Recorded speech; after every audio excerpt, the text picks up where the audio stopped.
Hey, welcome back. This is the Lincoln Lawyer. Nice to see you again. Welcome, friends, enemies, reptilians. Alright, we're going to talk about the Paycheck Protection Program today. Recently passed as part of the CARES Act, or otherwise known as the Who Gives a Fuck Act. Because if you think the government gives a fuck about your health, about your finances, you're smoking some shit. It's rotting your brain. Alright, so is it a loan or is it a grant? That's the big question. Documents don't say anything. So it can be both. Potentially it can be both. SBA does not issue loans. SBA guarantees loans issued by its affiliate banks. And later it pays the banks back for the forgiveness. Okay, so the SBA will guarantee low interest loans that may become grants depending on how the funds are used. The lender banks will qualify, administer, and determine any forgiveness on the part of the borrower, depending how the funds are used. If they're used properly, they have to comply with the law, the CARES Act. Okay, so let's look at the this is the supplement to the applicant certifications. Everybody has to fill this out. Just got a couple of check marks. I'm going to read a couple of sentences where you have to certify. So by signing below, applicant makes the following certifications. So you're swearing to the veracity of this. Turn my vehicle off. Alright, applicant certifies that it has accurately calculated payroll costs, average monthly payroll, and the loan amount requested in accordance with the Paycheck Protection Program. Alright, you certify that you accurately calculated your costs and the amount you're borrowing. Next, applicant understands that the amount and extent of any loan forgiveness shall be determined in accordance with the Paycheck Protection Program. So obviously nothing in here about loan forgiveness. You have to go to the Paycheck Protection Program, the CARES Act. That's where the statute is. That's where the law is. Alright, so basically I'm going to say that banks hate making these loans. You have to understand that. They hate making these loans. This is like a favor to the government to make these loans because they lose money on them. It's very simple. It's a business thing. Why do they lose money? Because it's a 1% interest rate, okay? It's below inflation. Inflation is like 1 to 2%. It's going to be much higher with 5 trillion to 10 trillion that's going to be printed during this COVID bullshit. So it could hit 2-3%. So they're losing money. They can't charge admin costs. They can't charge closing costs. So 1%, that's free money to the borrower. That's it. So banks hate these loans, okay? But they're favored. Don't feel sorry for the bankers. Don't feel sad. It's okay. The bankers will be okay. Just to go on a little tangent real quick. Basically, they have this deal with the government that they make these loans for the government, all right? And the Fed has completely eliminated the reserve requirement, all right? So the reserve requirement, this is a little finance. This is not law. This is finance, economics.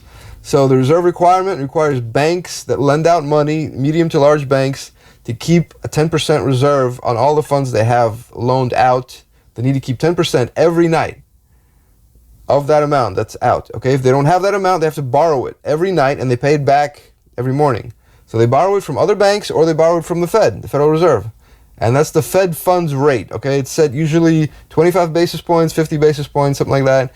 But that could end up to be, millions, tens of millions of dollars a year, depending how the bank does business, potentially.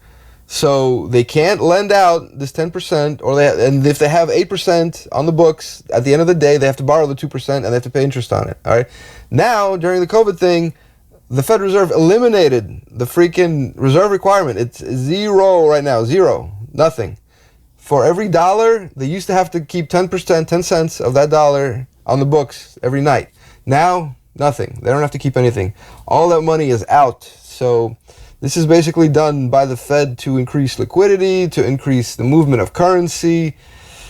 To me, it's incredibly risky. It's foolish. I mean, it's asking for trouble. So banks now don't have to keep anything, any reserve. Every dollar that's out, they can just loan it out. They don't have to keep any reserves. They don't have to borrow any funds. They don't have to pay interest on it. And it's that 10% that they had to keep is out, making interest for them. A lot more interest than they lose by making these SBA loans under the PPP. So they're fine with it. They don't care. Besides that, they get reimbursed for all the forgiveness that they grant to under the SBA program, the PPP program. So, it's not a loss to them. They don't lose any money. Believe it. They make they're making off. They're making off right now. So, okay.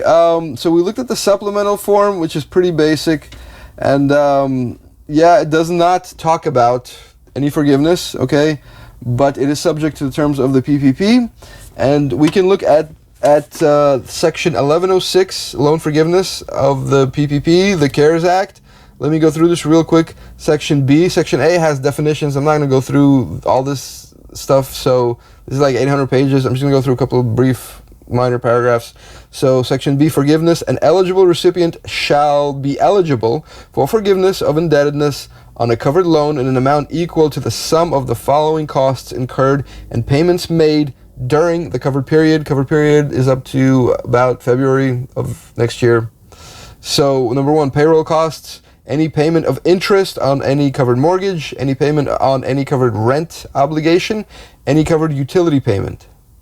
4 items that you are allowed to spend the PPP loan on to be forgiven. So payroll costs, full-time payroll employees, interest on any mortgage, only interest, no principal, on any commercial mortgage. This all has to be commercial, all right? No personal mortgages. All right, rent obligation, commercial rent, pretty basic. Utility, commercial utility, you got a business, you got utilities, power, water, internet, etc., that kind of thing. That can all be paid by the PPP loan, SBA loan. So to be forgiven, treatment of amounts forgiven, Section C, in general, amounts which have been forgiven under the section shall be considered canceled indebtedness by a lender authorized under Section 7A of the Small Business Act. Okay, so shall be considered canceled indebtedness which have been forgiven. You notice Section B says recipients shall be eligible for forgiveness. So it's not automatic. It doesn't just happen, that, okay, you get it and you use it and boom, boom. You have to prove how you use the money. So you're eligible for it, all right? And the next section, considered canceled indebtedness by a lender. Okay, so the lender will decide if any part or all of the loan can be forgiven. So they can reduce the forgiveness, all right?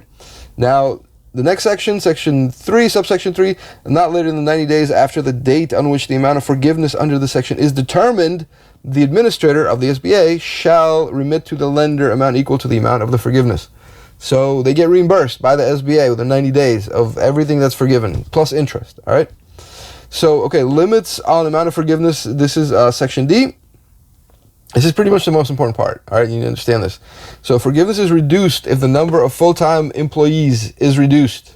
All right, so you submit to them your payroll, your prior payroll amounts, your tax returns to get the loan, and they're assuming it's going to be the same, and that's how they base the amount of the loan on the prior amount of your payroll, pretty much. And if you reduce the amount of full-time staff, obviously they're not going to forgive the full amount of the loan. They're going to reduce it by the amount of full-time staff that is reduced.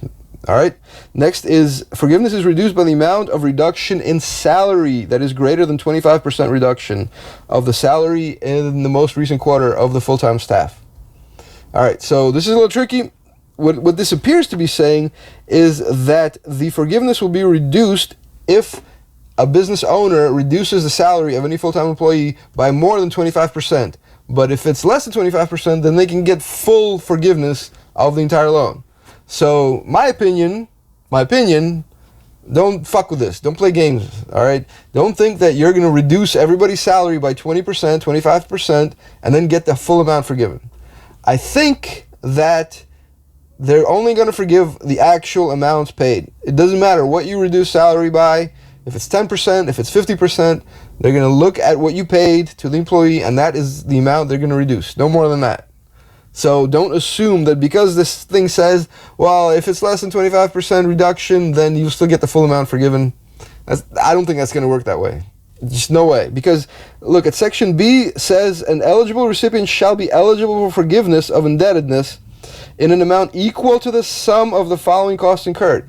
So it's got to be equal to the sum of the costs incurred. So it's telling you right there that the amount that you pay out that's the amount that will be forgiven. That's it. So don't rely on the section on the salary reduction.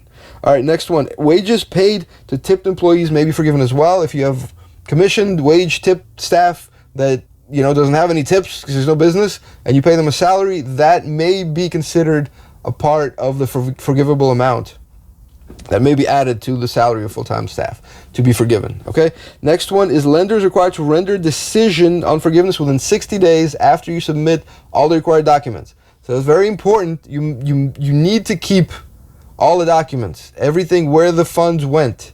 All right. You need to keep all your payroll, the rent, any mortgage interest, any utilities. Make sure you keep all strict records, tax returns, because the bank is going to be a bitch on this. All right. So they don't like these loans again. And they're going to make sure they shake you up on this. You got to make sure you keep good records. Very important. And the last one that you need to, this is probably the most important one. So any amount that is forgiven is not included in gross income. Okay, it means it's not taxable. So it's a gift. All right. So that's pretty much the PPP. The loan needs to be used for one of the 4 items, one of 4 things. All right, it's not complicated. And then once the funds are out, you got to be able to prove how the funds were spent. Full-time employees, mortgage interest, rent, commercial rent, or commercial utilities. And then you got to prove it to the lender. The lender is going to determine if you can get, forgiveness.